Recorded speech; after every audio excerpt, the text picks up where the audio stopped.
I've just cleaned out the bath that we've got on the duck run, which is where I am now, and I haven't even finished refilling the bath, and the ducks are in there splashing around and also splashing me as well.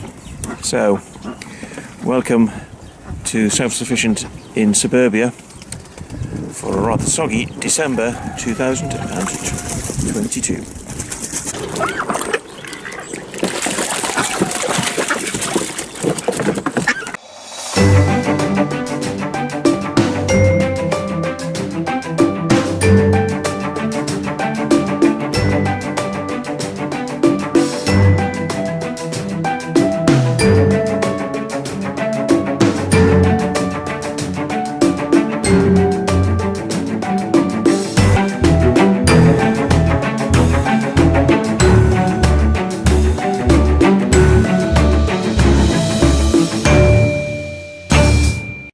We have had a very wet November, much wetter than it normally is. In fact, I think we had far more rain, vastly more rain in November than we did for much of the rest of the year. Now, the problem with that is that it turns the ground into a quagmire, and I'm just walking through the Winnie's car park at the moment, and there's puddles all over it. But it's the problem that we have to face when the ground turns to mud is that at the moment all the poultry are caged, and therefore I wouldn't say packed in together, but they're more confined space that they're taking up. The problem with that is that the ground gets churned up much more quickly. So we've got to keep the ducks and the chickens off the mud. If they don't do that and they get covered in mud and they're not able to clean themselves up, basically they will die. They can't cope with all that sort of mud, and you'd be surprised. This happens with ducks as well, and particularly so with ducks this year, because we've lost 2 or 3 already to them just sort of getting covered in mud. We take them home, we clean them down, but sadly they died. So we have an ongoing battle to keep the runs as dry as possible, and by putting something down on the ground to keep the ducks and the chickens off the mud, that's the aim. But what on earth do we put down? Well, so far we've been putting down leaves. People have been giving us sack loads of leaves, but they rot down and get really mushy and slimy. We've used hay from an old hay crop on the farm, but the trouble with that is it becomes like a sponge. If you walk over it, you can see the water squelching out of it. But what we have been given is something I'll just show you here. As you can see, a great heap of mulch. So we've got a friend who's able to get their hands on this. As far as my friends are concerned, the people that they get it from, this is just a waste product and they want it off their hands. But for us, it's a resource. So we are gradually adding this to the chicken runs. We used some a couple of months ago when the first in flock down. It works okay. It's not brilliant. It works okay. The thing is, you just got to clean it out quite regularly. So this lot that's going in here now is going to be, have to be replaced in a few days' time, maybe a week's time. This is one of my looms here. As you can see, we've got the chippings down, the mulch down from the ground, and this is the problem that we're facing. You can see mud everywhere, lots of animals around, because as I say, we have to keep them caged because of the avian flu outbreak. So I'm going to carpet the whole of this run with the chippings. So I've got some here. Here's the next one.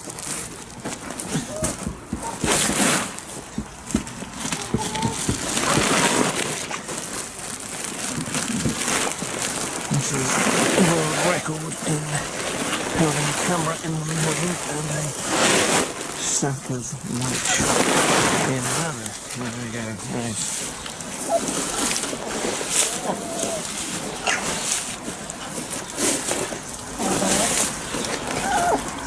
So it's going to take another few sacks to completely cover the ground in here. In this run we had quite a thick layer of leaves on the ground, which actually worked rather well in here, but as you can see they now have just turned to a muddy yuck. These would make great compost. So at some point we're going to dig this lot out of here, probably in the next day, and replace it with the wood chippings. As you can see over there, it's getting a bit muddy anyway. We have there, in front of the nest box, it's actually paved, so there's a lot of muck there that's just built up. So because of the conditions, we've just got to keep on top of this job, just constantly cleaning them out and making sure they've got clean, dry bedding and clean, dry mulch on the ground. This is the greenhouse. As you can see, we've got our chicks and young birds in here, and 3 mother hens as well. But this is quite an enclosed space, and as you can see, they build up the muck quite quickly. So again, this is all going to have to be cleaned down after just a few days. And as you can see, the mulch is on the floor, but again, it's going to need to be replaced shortly. This is the inside of another one of our rooms. This is the fruit cage, which we've used as a chicken run for a few years now. Keep mainly the buff ball containers in here, and a few ducks as well. But as you can see, we've cleared out a lot of the leaf layer, and this is now waiting to have the mulch added to it. But as you can see, on the shower that we just had, the puddles start to form up. We previously had leaves, and as you can see, this lot needs to come out now and be replaced with mulch. So this job is like the 4th bridge, painting the 4th bridge. Just as you think you're finished, you've got to start again.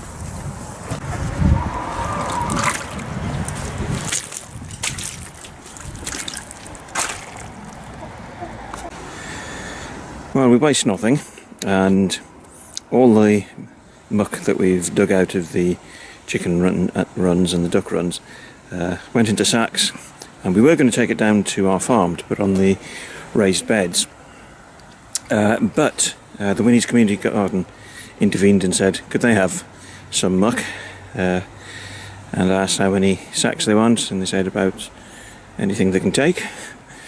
So I've so far dropped off them, I think, about 20 sacks, and there's plenty more to go.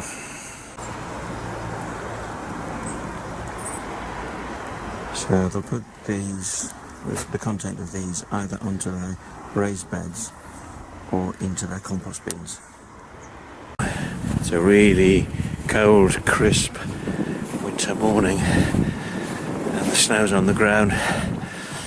Down at our farm, we've come to get Ramesses, our billy goat, one of our billy goats, because we're taking him down to Wickham, to the fair at Wickham Library. He's going to be cunningly disguised as a reindeer. Not I've picked a great day for it in terms of the weather. So this is Ramesses. He's a year and a half old, and he will be our main breeding billy for the year ahead.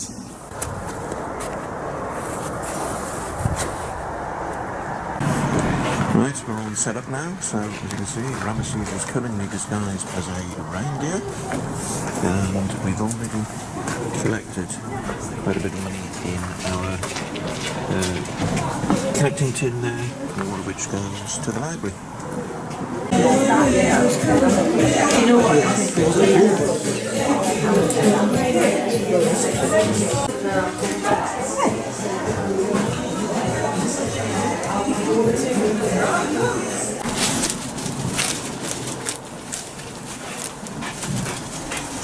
Right, the fair is now over, and Ramesses is now in the back of the pickup, ready to go home. Right, Ramesses is back home now, with half a bale of hens and chompers right through. And this is Perky, helping himself to the other half of the bale now.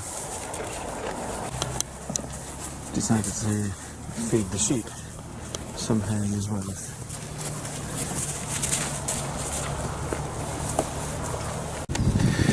It is bitterly cold. Looking around me, the farm, there's a thin layer of snow. It's been here for a week, and we've had this week of sub-zero temperatures, absolutely freezing.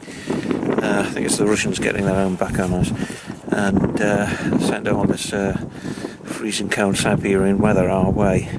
So the ground's been absolutely frozen, rock solid. The water bowls have been frozen as well. So the good news is it's all going to change from tonight. There's going to be a thaw, and we're going to end up with temperatures at least 10 degrees higher than we have at the moment. So all the snow will go pretty quickly, thankfully, and the ground will soften up as well, which will be useful.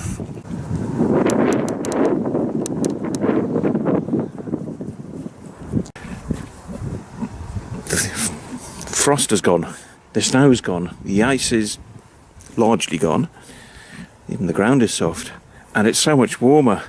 It's about 10 degrees warmer today than typically we've been getting over the past week. So the cold snap has well and truly ended, hurrah. Not massively keen on us getting loads of rain, but apparently rain is on its way. But at least the ground isn't like a bog as it was in November when we had that huge quantity of rain. So that makes working the land a little bit easier. So the Texans have gone to the top field, and pigs are there, Steve's pigs. And the two billies are here eating apples. Now, I think they're both a little bit too thin. I'm not particularly happy about that. So we are looking at moving them back down to our near side allotment. They can use the greenhouse as shelter, but it means I can just keep an eye on them for at least for a few days before moving them back here. But as you can see, Perky himself is helping himself to the hay bale, and Ramesses is chomping his way through apples. But I just want them, I want a bit more meat on them. They're just a bit too thin, so just keep an eye on them and make sure that they are at the peak of health. Because this guy in particular has a job to do shortly, because he will be joining the nannies, so he'll be our breeding billy for next year. Unlike Perky, who was on the right there, who was our breeding billy over the last 2 years. Now on Sunday we had to do an emergency trip to the vet for Bubble, who we found lying on her side, very weak. Rushed her into the vets. She improved on the way in, but nevertheless she still hasn't been in the best of shape since then. And then we found that Ramesses wasn't too well either. Both of them have now developed the runs. They're quite weak and not eating as they should be. Occasional bursts where they'll eat something, but generally not as they should be. And I gave them until today to see if there's any recovery. And then this morning I called out the vet. And he came out and looked at them, did some temperature tests on them. He's taken some of the poo to send off for analysis. And he came down to the farm as well, because the goats, the two goats were on the winnies. So he came down to the farm as well, had a look at the sheep and the goats there, and he thinks it is they're suffering from fluke, which is the liver fluke. And to be honest, I am now really pleased that I called the vet out, because we have an explanation as to what was happening, and therefore we can introduce the medications that we need to make them better. So I went out this afternoon to Cars, Billington and Hexham to get the medication, and it's got to be given to all the sheep and all the goats. The goats on the winnies have now all had it, so there's 5 of them there. So we've got in Steve's allotment, we put Bubble with her 2 babies, so they've had the medication, and the thing is, it kills all parasites as well, so it's not just liver fluke. And Perky we put in to the near side with Ramesses. They've both had it as well, and I think Perky might have had a minor occurrence of the fluke as well, because he's had a bit of the runs over the last few days as well. And the vet who came out, he's called Andrew, I didn't catch his surname, but from Blythe, so we always use, he said he keeps sheep as well, and he does the fluke treatment every year, whether they're showing symptoms or not, but every November he does it. So this is something we're going to do every year. Now obviously we've got to get all the other sheep and goats done. It'll be a bit of a challenge rounding them all up, but it is a job for the next few days. But I feel a lot better now, knowing what was wrong, and that we've got the treatment available. And this evening, both of them, they'd only had the medication for an hour or so, maybe a couple of hours. So it was probably too soon for the medication to have had an effect, but at least they were actually a bit more interested in their feed tonight, which is always one of the things that I watch out for. So it's been quite a busy day as a result. Lots of other things haven't got done as a result, but I feel a lot better about the way things are going now. It's Sunday the 25th of December 2022, Christmas Day. Except we don't really do Christmas in our house. We don't have a tree, we don't do Christmas cards, we don't do presents. But we have had a bit of an unexpected present today. Now, our hens stopped laying in September, but today, look what I found in one of the hen houses. I think they're actually laid by the same hen, and one of those eggs has been there overnight, and another one laid today. So that's our first eggs in 3 months, so that's worth celebrating.